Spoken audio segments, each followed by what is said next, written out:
Welcome to Tanuki Bros Instant Reviews. I just stepped out of the Superman movie with my wife, Haley. Hello! We're about to share our thoughts.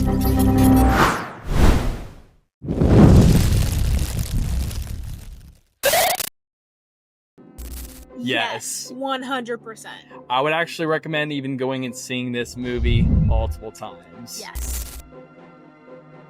For the most part, I'd say this movie is very family friendly. There may be a few parts that might be a little bit scary, but nothing worse than Jurassic Park. No, maybe watch the little ears, I would say. There's a few words used that maybe little ears shouldn't hear. Yeah, that's very true. But other than that, very good message. Yeah. I think that it would unite a family in good discussion. Yeah. So I would recommend for family viewing, but obviously approach with caution if you're a parent who's afraid of certain words. PG-13. The cinematography was very impressive. They had a lot of really dynamic shots where the camera was circling around the character that you were watching at that moment. So like Superman flying through the air, and then you'd be seeing what was around him. There was a lot of really great establishing shots of iconic locations. In the Fortress of Solitude, for example. Really great shots of it. Very beautiful. And then also just for Ohio itself, there's a lot of really cool usage of buildings in the Cleveland and Cincinnati area, which I especially appreciated since Superman was made in Ohio. I really liked how we finally got the trunks back for Superman. That was really nice. Very classic, iconic.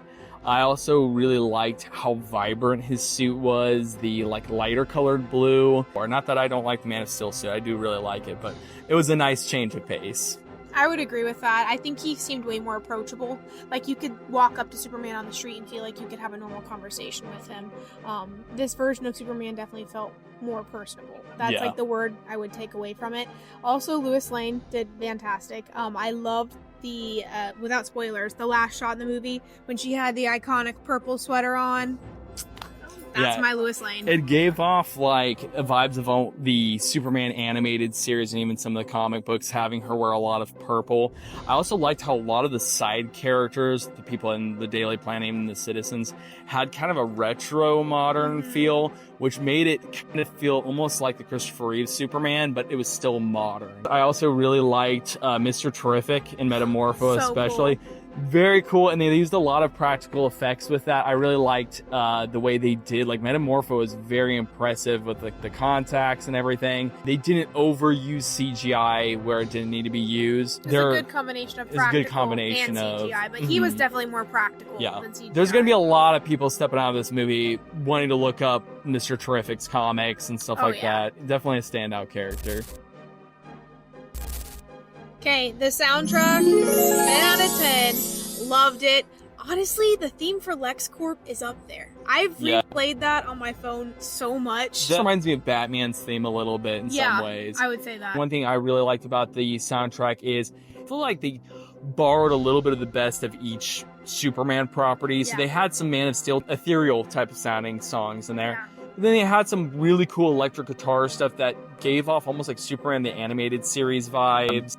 I would also say they didn't overdo the use of licensed lyrics. Well, songs with lyrics. I think they literally only had 2 in the whole soundtrack. Yeah, it was even though it's James Gunn, so it's like the vibe of kind of like Guardians of the Galaxy, it wasn't overused. And when they did use songs with lyrics in there, they felt like they made sense for it, and they had a place, and they were really memorable. Yeah. So you'll walk out with oh, I got that song stuck in my head. Yeah. I feel like the world that James Gunn brought to life really felt lived in.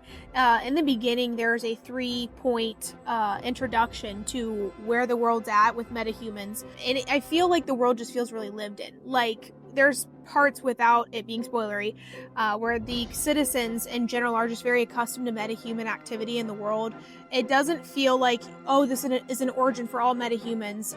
It feels like it's been that way, and people are accustomed to extraterrestrial activity or things that are not human taking place, and they kind of expect, oh, there's a giant thing in the middle of Main Street, what's Superman gonna do, or what's the Justice Gang, as they call in the movie, they're like, oh, they'll take care of it. So it's just a very lived in world. It feels like you just kind of get thrown right in. So it's immersive that way. I didn't feel like I had to go through a huge history book to figure out what was going on. Yeah, it doesn't feel overstuffed.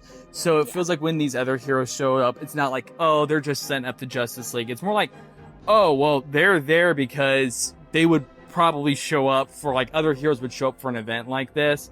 So it feels like it makes sense in that way, but it doesn't lose its focus on Superman. Superman is definitely the main character. Yes. You have these characters that have, like, they're there, but you have these really, like, the emotional beats of the story really revolve around Superman, his background and whatnot. And you can see where the movie was called Superman Legacy originally, and how that kind of keys into the plot for sure. So there's an overall theme, I would say, of kindness and the way you treat people and being, having care for other people and how that impacts others and people seeing how you act and treat people, and you live as an example in that way. And I think there it really nails home too that there's a consequence to being a good person or a bad person, and that's seen whether in, you know, Clark Kent's life or Lex Luthor's life. And eventually your actions and deeds, whether they're good or bad, are going to be your vindication or your condemnation. And I think that that was a really good point that they nailed across, that you are the summation of your actions. Yeah. And I think that kindness is what encompasses Superman, kindness and hope. When it shows a difference between the villains and the good guys, because you have these people that put on kind of a fake face, and they may seem important, but what they do is hateful and envious towards other people and fake. Yeah, and we have a lot of that, and so it's really relatable in terms of real world morals. And Superman's just genuine. I think authentic and approachable. And I think that that inspires the audience to be that way too. Yeah. Don't bring your favorite mug around, Lex Luthor. And sometimes selfies can be helpful. Wow.